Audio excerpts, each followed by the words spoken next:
오늘은 우리는 교회입니다 40번째 시간으로 사도행전 12장 20절부터 25절까지 말씀을 통해서 하나님을 인정하라 라는 제목으로 말씀을 나누겠습니다.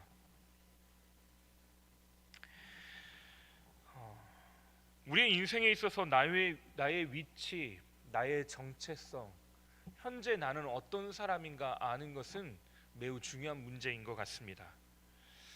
앞서 우리 권사님이 기도해 주시는데 오늘도 생명의 말씀을 전하시는 목사님이라는 말에 제가 좀 마음속에 울컥했습니다. 제가 하나님의 말씀을 들고 나오는데 이 말씀을 통해서 사람들이 정말로 살아났으면 좋겠다라는 소원들도 있습니다.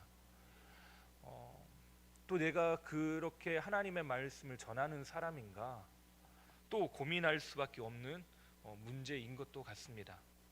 물론 저와 상관없이 하나님의 말씀은 생명력으로 가득합니다.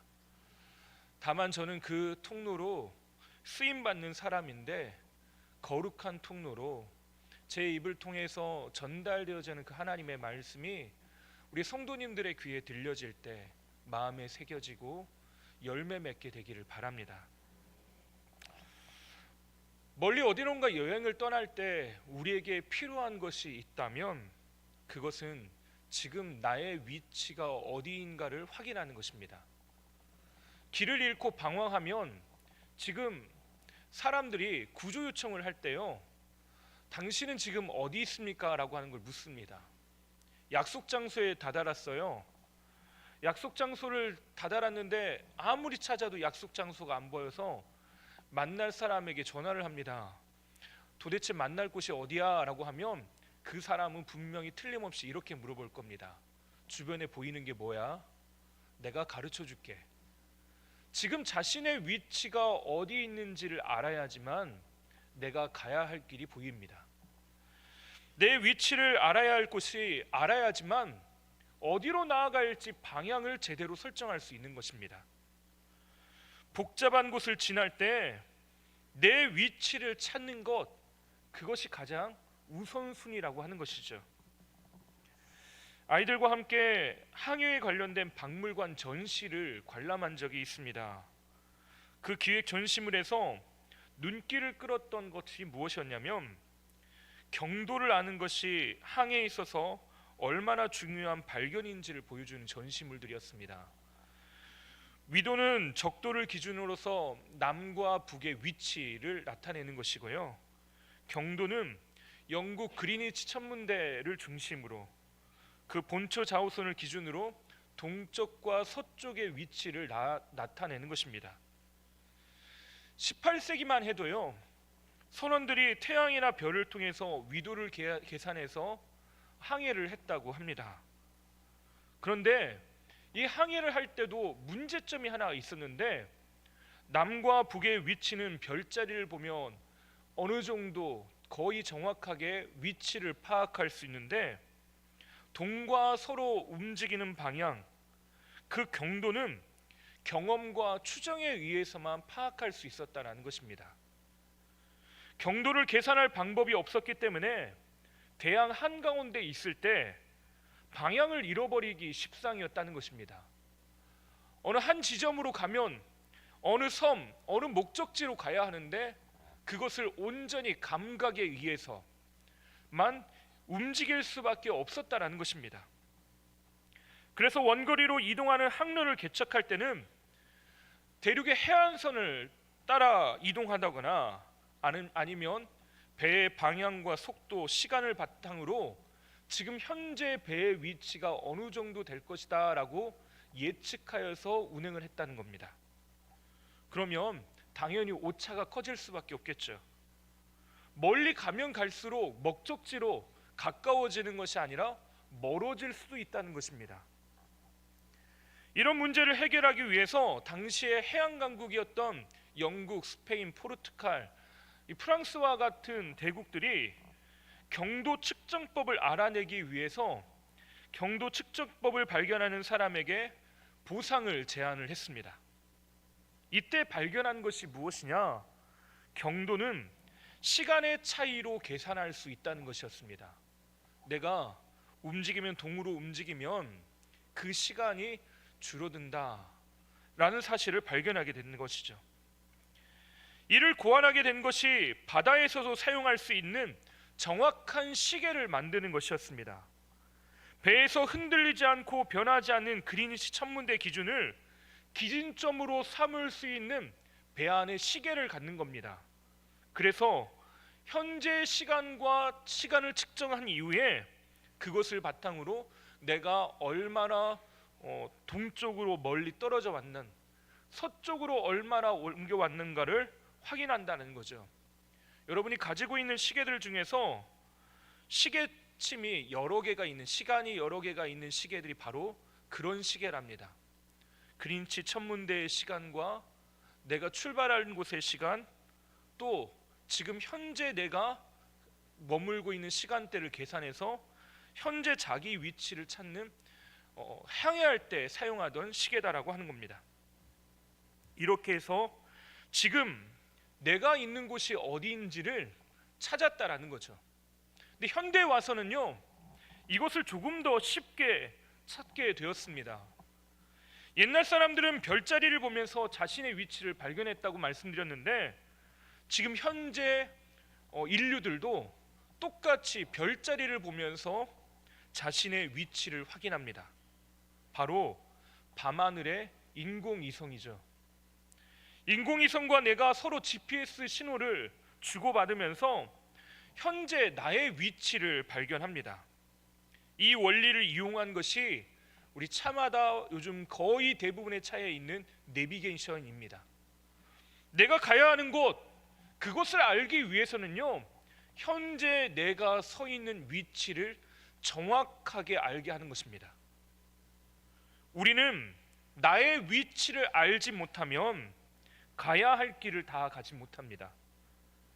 내가 어디 있는지를 알지 못하면 가야 될 방향성들을 잃어버리게 되는 것입니다.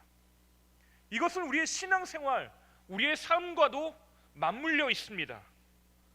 현재 나의 모습은 어떠한가? 나는 어느 곳을 향하고 있는가? 나는 무엇을 중요하게 여기는가? 나는 하나님 앞에 어떤 존재인가? 이것을 바로 알지 않고는 우리가 가야 할 길을 잃어버리기 십상이라는 겁니다. 내가 어디로 가야 될지를 알지 못한다는 것입니다. 인류가 가지고 있는 가장 큰 문제가 무엇입니까? 죄 가운데서 하나님을 알지 못하는 존재인데 자신의 인생의 계획들을 더 씌우고 더 씌우고 더 씌우다 보니 방황하더라는 것입니다. 갈 길을 잃어버리더라는 거죠. 모든 것들을 잃게 만드는 것입니다. 그래서 성경에서는 끊임없이 우리에게 뭐라고 말하는 겁니까?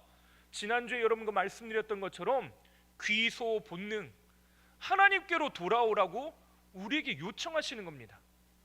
내가 서 있는 위치가 명확해지면 내가 가야 될 방향도 알게 됩니다. 내가 어디에 있어야 되는지 분명하게 알게 되더라는 겁니다. 내가 돈이 없으면 돈 버는 곳으로 가야죠. 내가 아프면 고칠 수 있는 곳으로 가야 합니다. 그런데 하나님은요, 이 모든 인생의 근원의 문제가 어디 있냐? 내가 하나님으로부터 떠난 데 있다라고 말하는 것입니다. 그래서 우리가 영원히 머물러야 되고 우리의 인생의 방향을 설정해야 되는 곳이 어디라는 겁니까? 하나님 아버지의 품이라는 거죠. 오늘 우리가 읽은 말씀, 사도행전 12장의 끝자락의 말씀을 읽었는데요, 여기 인상적인 장면이 등장합니다. 우리가 안디옥 교회 이야기를 할 때요, 마지막에 예루살렘 교회, 이 유대 온 천하에 기근이 들어 흉년이 들어서 안디옥 교회가 예루살렘 교회에 헌금을 보냈다라는 이야기를 함께 우리가 나눴습니다. 우리 사도행전 11장 28절부터 30절 말씀 함께 읽어볼까요? 그 중에 아가보라 하는 한 사람이 일어나 성령으로 말하되 천하에 큰 흉년이 들리라 하더니 글라우디오 때에 그렇게 되니라. 제자들이 각각 그 힘대로 유대에 사는 형제들에게 부조를 보내기로 작정하고 이를 실행하여 바나바와 사울의 손으로 장로들에게 보내니라. 아멘. 바나바와 바울이 이 안디옥 교회가 정성스럽게 모아준 이 헌금을 들고 예루살렘에 방문을 합니다. 그리고 이제 오늘 말씀의 마지막 부분에 보면 안디옥 교회가 구제를 위해 보냈던 이들, 그 바울과 그 사울과 바나바, 거기에 더해 바나바의 조카였던 마가 요한이 돌아오는 장면이 기록이 되어 있습니다. 다시 말해 지금 이야기는요, 무엇과 무엇 사이에 있는 이야기냐? 헌금을 보냈던 이들이 전하고 돌아온 이야기 사이에 있는 이야기입니다. 베드로가 옥에 갇히고 죽을 뻔하다가 그 문제 때문에 온 교회가 기도한 것이 이 사이에 있었다는 거죠. 그러면 바나바와 사울, 마가 요한도 함께 기도했던 자리에 있었을 것입니다. 그들이 돌아왔는데 그 사이에 마지막 이야기에 우리가 흔히 생각하기 쉽지 않은 이야기가 거기에 들어와 있습니다. 지금 흉년이 들어서 먹고 살기가 힘들죠. 먹고 살기가 힘들다는 건 가장 민감한 건 서민들이지만 또 민감한 사람들은 누구냐? 정치권에 있는 정치 지도자들입니다. 항상 먹고 사는 문제가 걸려 있으면 여론이 별로 좋지 않습니다. 이번 설에도 정치권은 설 민심을 살피면서 매우 크게 신경 썼죠. 그래서 설에도 여전히 여론조사가 실행되고 여론조사 발표가 끊임없이 뉴스에선 쏟아지더라고요. 과연 지금 현재 시국에 대해서 사람들이 모여서 무슨 이야기를 하는가? 정치권에서는 큰 관심을 가질 수밖에 없습니다. 어느 순간 사람들의 이야기가 모아지면서 자신의 위치가 흔들릴 수 있는 지금 큰 위기 상황을 맞이할 수도 있기 때문에 그렇습니다. 근데 이 12장을 시작하면서 어떤 일들이 일어났습니까? 다시 말해서 이 헌금을 보내고 그 헌금을 전달하고 돌아온 이들, 그 구제한 일을 돌아온 이들 사이에 있었던 일들이 바로 헤롯이 나옵니다. 헤롯이라는 사람이 나오는데 우리가 복음서에서 나왔던 헤롯과 전혀 다른 인물입니다. 헤롯 가문의 일가이지만 우리가 처음 예수님이 탄생하실 때 예수님 2세 미만의 2살 미만의 아이들을 살해하라고 명령했던 건 우리가 흔히 부르는 헤롯 대왕이고요. 예수님이 세례 요한의 죽음 앞에서 슬퍼하셨던 그 장면에 등장했던 사람은 헤롯, 다른 헤롯입니다. 또 오늘 등장하는 이 헤롯은요, 헤롯 아그리빠라고 하는 사람인데 지금 이 헤롯은 자신의 이로운 정치적 그 권력을 세우기 위해서 어떻게 했냐? 1절부터 3절까지 말씀, 12장 1절부터 3절까지 말씀을 함께 보겠습니다. 그때 헤롯 왕이 손을 들어 교회 중에서 몇 사람을 해하려 하여 요한의 형제 야고보를 칼로 죽이니 유대인들이 이 일을 기뻐하는 것을 보고 베드로도 잡으려 할세 때는 무교절 기간이라. 헤롯이 그리스도인들을 핍박합니다. 그랬더니 어떤 여론이 형성됐다고 말합니까? 유대인들이 긍정적으로 봤다는 것입니다. 긍정적인 여론이 형성되니까 헤롯이 어떻게 했냐? 야고보도 죽이고 베드로도 잡아서 죽이려 합니다. 그러면 사람들이 나를 칭송하고 좋아할 것이라고 생각한 겁니다. 베드로와 교회를 핍박하면 유대인들이 좋아하는 걸 본 것이에요. 조금 전에 헤롯에 대해서 이야기했는데 이 헤롯의 가문은 이두메 사람입니다. 출신지가 이두메인데 이 이두메가 어디냐? 에돔입니다. 에돔 사람이에요. 다시 말해 이 사람은 유대인이 혈통적으로 온전한 유대인이 아닙니다.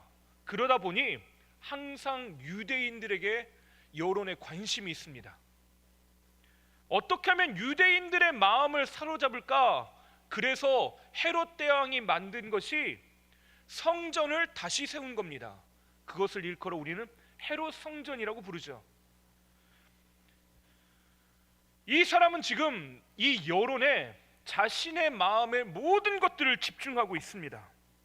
그런데 자신이 이 여론을 이롭게 하기 위해서 했던 일들이 자기 마음대로, 자기가 생각한 대로, 계획한 대로 됐습니까?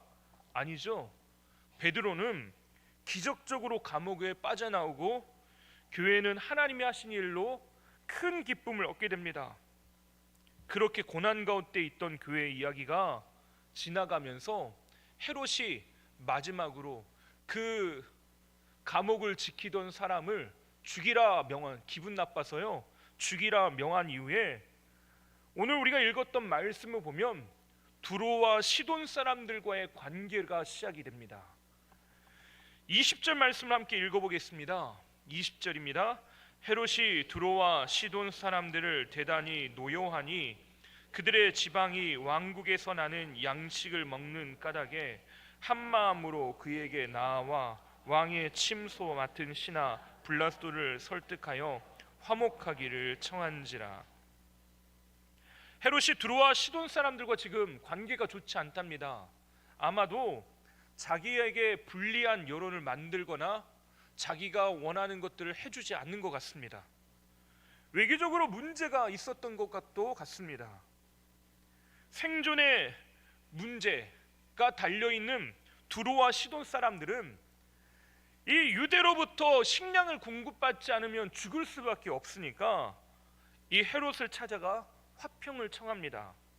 지금 때가 큰 흉년이 들었을 때니 자기가 나는 땅에서는 아무것도 먹고 살 수가 없는 겁니다. 그래서 제발 좀 도와달라고 요청하는 거죠. 이때 헤롯이 가이사랴에 있는 원형극장에서 사람들을 모아놓고 연설을 합니다.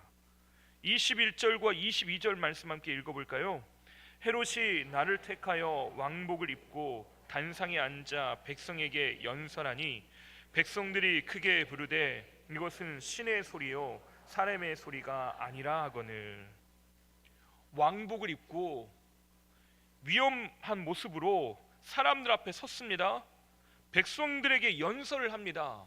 국정연설, 대통령 담화 같은 사람들에게 향한 메시지를 전달을 하는데요, 이 소리를 듣고 사람들이 어떻게 했냐? 헤롯에게 아첨과 아부, 열광적인 환호와 찬선을 보냅니다. 뭐라고까지 하냐? 백성들이 크게 부르되 이것은 신의 소리요 사람의 소리가 아니다. 와, 이건 신이 내려와서 우리에게 말하는 것 같다라고 말했다는 겁니다. 내용이 얼마나 대단한지, 또 그 목소리가 얼마나 위엄이 있고 좋은지 그것은 잘 모르겠지만 대부분의 신학자들은 이 부분을 평가할 때 헤롯의 환심을 사기 위해 두로와 시돈에서 동원된 박수부대였을 가능성이 매우 크다고 보는 것이 일반적인 견해입니다. 다시 말해 선동을 위해서 동원된 사람들이라는 거죠. 이들의 말 속에는 환호와 찬사가 넘쳐나지만 그 마음에 진실이 담겨 있지는 않을 가능성이 매우 큽니다.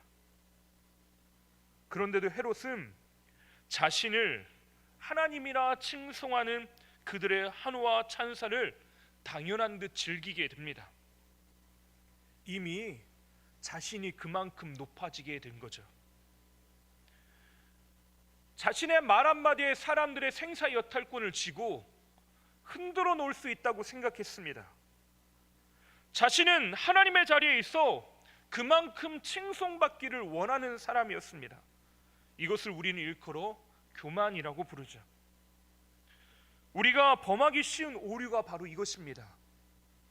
새벽마다 요한복음의 말씀을 살펴보고 있는데요, 사람들의 문제가 무엇이냐면 예수님을 영접하지 않는 데 있습니다.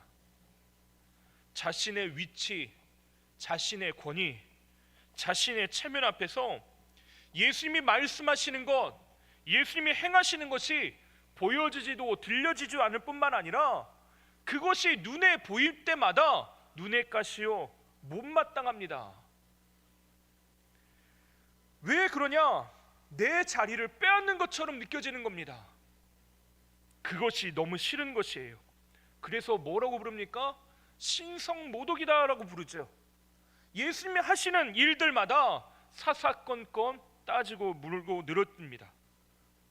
왜 그렇습니까? 자신이 그만큼의 권위를 가지고 있는데 자신의 위치를 깎아내린다고 판단한 겁니다. 헤롯처럼 여론에 신경 쓰이고 세상의 소리에 민감하게 반응하다 보니까 내 삶을 위해서 찾아오신 그 주님이 보여지지도 않고 들려지지도 않고 느껴지지도 않고 그 하나님이 싫더라는 것이에요. 그러니까 사람들은 어떻게 합니까? 예수님을 자신의 마음 속에서, 삶 속에서 지워버리려고 합니다. 그러나 그 마음의 중심에 예수님이 거하실 자리를 내어준 사람들은 어떻습니까? 하나님을 인정하고 하나님이 하신 일을 누리고 하나님이 이루실 그 일들을 바라보며 기쁨으로 동참합니다. 기쁜 일에도 고난 속에서도 하나님이 하시는 일들을 인정하면서 감사하며 하나님 앞에 나아갑니다.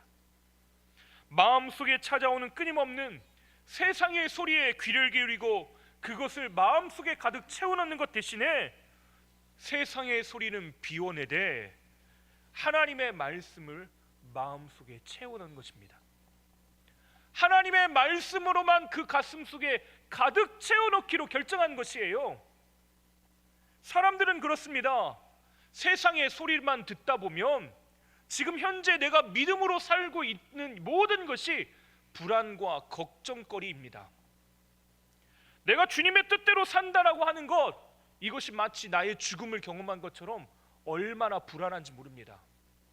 하나님의 뜻대로 살아야 되는데, 하나님의 말씀대로 살아야 되는데 그렇게 사는 것이 너무나 불안해 보여요. 그렇잖아요. 저희 아이들이 있다 보니까 학교에 다니다 보면 선행학습 이야기가 나옵니다. 선행학습이 뭐냐? 미리 공부를 하는 거죠. 학년을 뛰어넘어서 공부를 하는 것이에요. 예전에 서울에 있을 때 보니까 초등학생인데 이미 고3 수학까지 다 끝내고 초등학교 수업을 듣는다는 이야기를 듣고 얼마나 깜짝 놀랐는지 모릅니다. 근데 그 이야기를 들으면서 지금 여러분들은 어이가 없다는 반응이시지만요, 한 번 듣고 두 번 듣고 세 번 듣고 네 번 듣고 10번 듣고 100번 들으면요, 그렇게 하지 않으면 불안해지는 게 사람의 심리예요. 내가 하나님의 뜻대로 살겠다라고 마음을 먹었는데요, 세상의 소리가 들려지고 들려지면 하나님 말씀대로 산다는 것이 편협해 보이고 불안해 보이고 그것이 염려가 가득해 보이더라는 것입니다. 우리가 지지난주에 말씀을 살펴볼 때 이 헤롯이 베드로를 옥에 가두었을 때, 야고보가 순교하고 베드로에게 옥에 갇혔을 때 그 교회가 했던 반응이 무엇이었습니까? 그들은 기도하는 자리로 가요.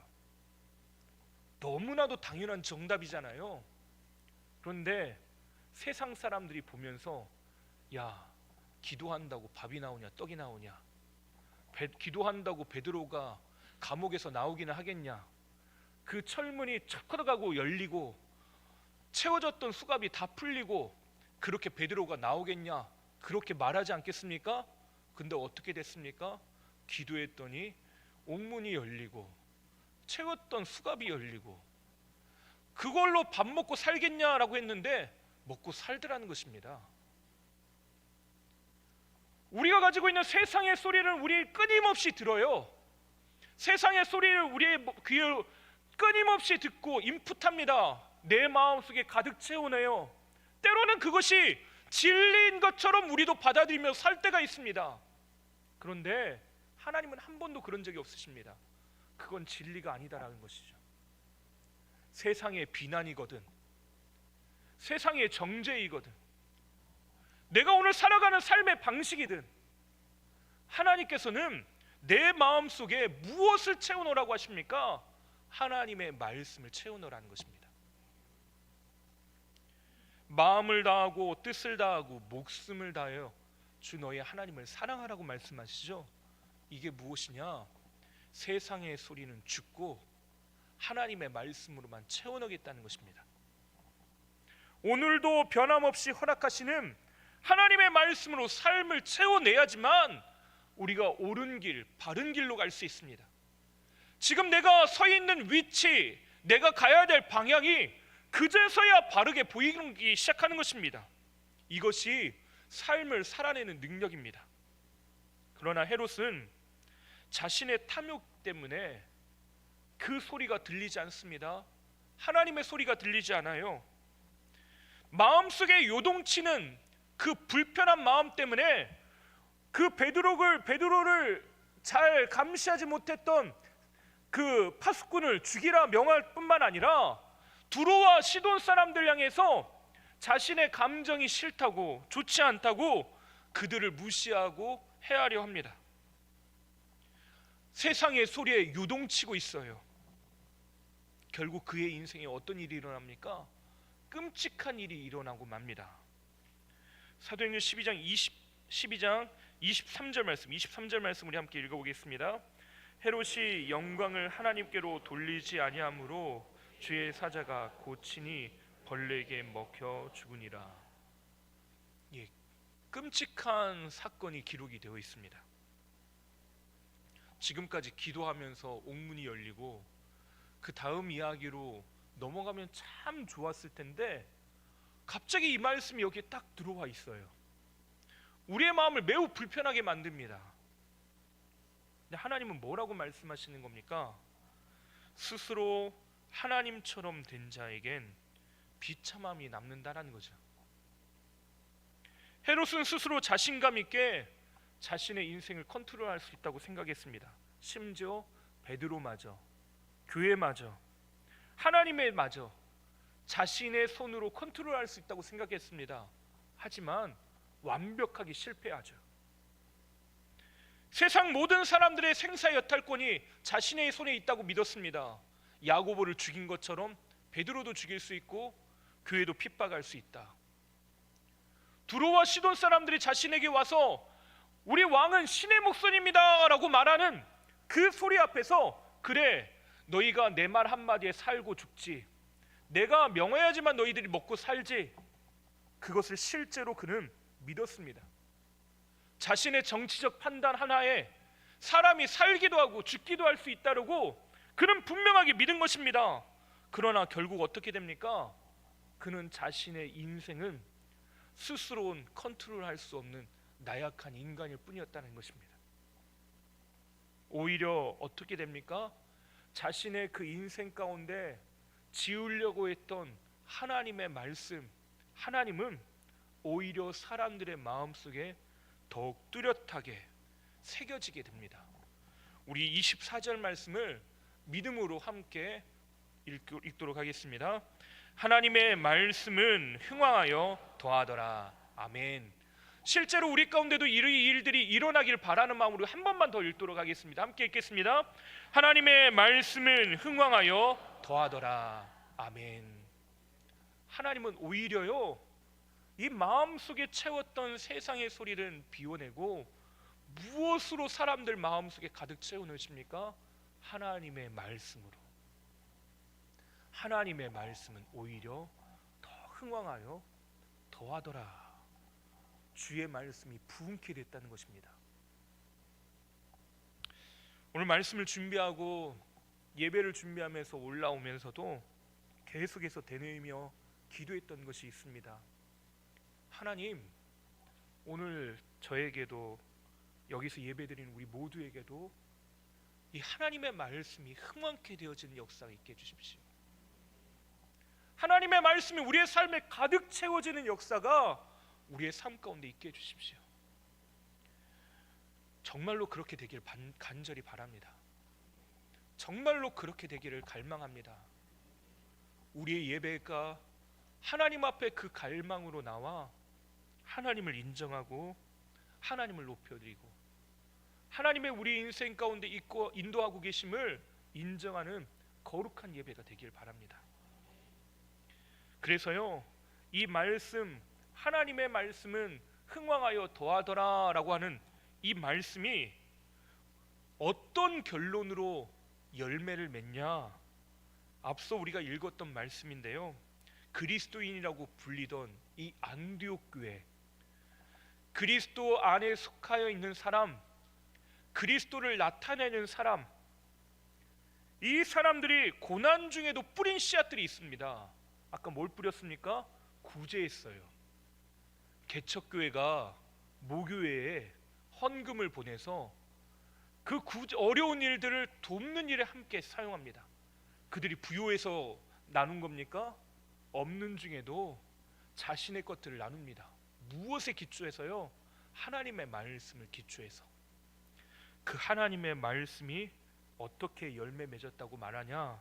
25절 우리 다시 한번 읽어보겠습니다. 바나바와 사울이 부조한 일을 마치고 마가라 하는 요한을 데리고 예루살렘에서 돌아오니라. 아멘. 지금 엄청난 일이 벌어진 겁니다. 앞서 구제하기 위해서 떠나보냈고 구제하고 돌아왔습니다. 이들이 이 지점에서 이곳으로 가는 동안 길을 잃어버릴 수가 있었습니다. 교회가 고난을 당하고요, 어려움에 노출되었습니다. 사람들은 자기가 높아지고 자기가 하나님인 것처럼 삽니다. 나도 그 말들을 들으면 나도 이 길이 잘못된 건가 봐 하고 다른 길로 가기에 충분합니다. 근데 어떻게 합니까? 이곳 시작점에서 끝까지 온전히 그 길을 쫓아가는 겁니다. 그걸 뭐라고 오늘 말씀이 결론 내렸다고요? 하나님의 말씀이 흥하여 더하여더라. 하나님의 말씀이 그 어려운 중에도 씨앗을 뿌렸더니 하나님의 말씀이 흥왕하여 열매를 맺었다는 걸 보여주는 것입니다. 결국 이 사건은 이후에 어떤 일로 이루어지냐면 교회에 대변혁이 일어납니다. 이 사건이 아무것도 아닌 것 같지만요, 이 일이 있은 후에 안디옥 교회가 사울과 바나바를 구별하여 기도하여 안수하여서 그들을 선교사로 파송하고 전도 여행을 떠나며 이 복음이 온 천하에 전하여지는, 하나님의 말씀이 흥왕하여 더하여지는 일이 모든 열방 가운데 이루어지는 일들로 열매 맺게 됩니다. 그들은 하나님의 말씀이라고 하는 그 작은 씨앗을 자신의 인생 가운데 심었습니다. 보이지 않는 상황 가운데 하나님을 인정했습니다. 느껴지지 않을 때 하나님을 인정합니다. 내 마음속에 찾아오는 세상의 소리와 내 마음의 자아가 커져가고 내가 높아지고 싶은 마음의 충동들, 그 탐욕들이 내 마음에 가득 채워질 때 그것을 내려놓고 하나님을 인정했더니 하나님이 온 땅 가운데 이루시는 그 일들 가운데 동참하게 되었다는 거죠. 오롯이 삶 속에 하나님의 말씀을 붙들고 그 말씀을 채워내는 사람에게 하나님이 그 말씀이 흥왕케 되어지고 더하여지는 역사를 우리에게 허락하시겠다는 것입니다.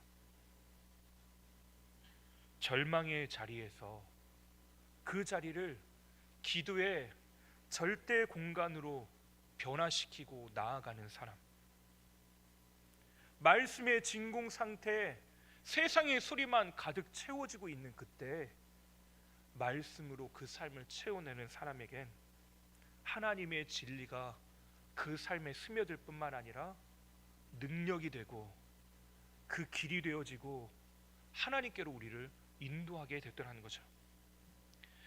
카일 아이들먼의 팬인가 제자인가라는 책이 있습니다. 이 책을 보면요, 팬과 제자의 차이에 대해서 이렇게 말합니다. 당신은 예수님을 따르기 위해 무엇을 내놓았는가?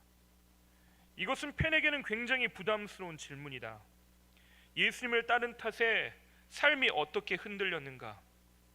예수님 때문에 삶이 조금 변하는 것은 얼마든지 감수할 수 있지만 예수님은 우리 삶 전체를 뿌리째 흔들기를 원하신다. 팬은 예수님의 달콤한 가르침만을 원하지만 예수님은 그의 삶을 송두리째 뒤흔들러 놓기를 원하신다. 말씀으로 우리의 삶을 채워놓는다는 것, 하나님을 인정한다는 것, 우리의 삶 전체를 주께 내어놓는다는 것입니다.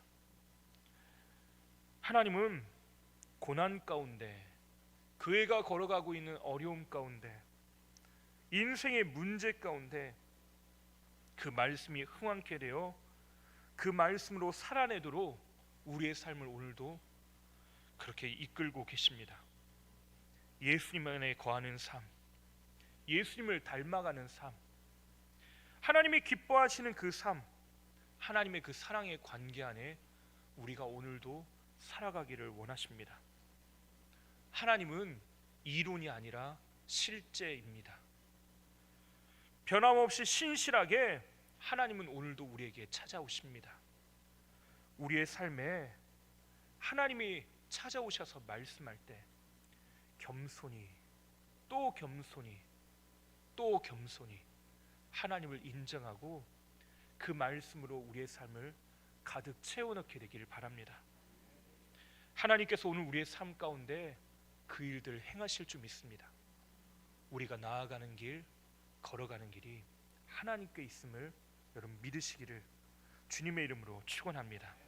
기도하겠습니다. 선하신 하나님, 온 마음을 기울여 하나님 앞에 나아갑니다. 주님, 우리를 가르치시고 주의 뜻대로 주의 일들을 이루시옵소서. 하나님의 하시는 일들을 기다리고 또 기다리며 하나님 앞에 나아갑니다. 오늘 우리를 가르치시고 역사하여 주시옵소서. 겸손히 주님을 구하는 선한 마음들을 우리 가운데 허락하여 주시옵소서. 감사하며 예수님의 이름으로 기도하옵나이다.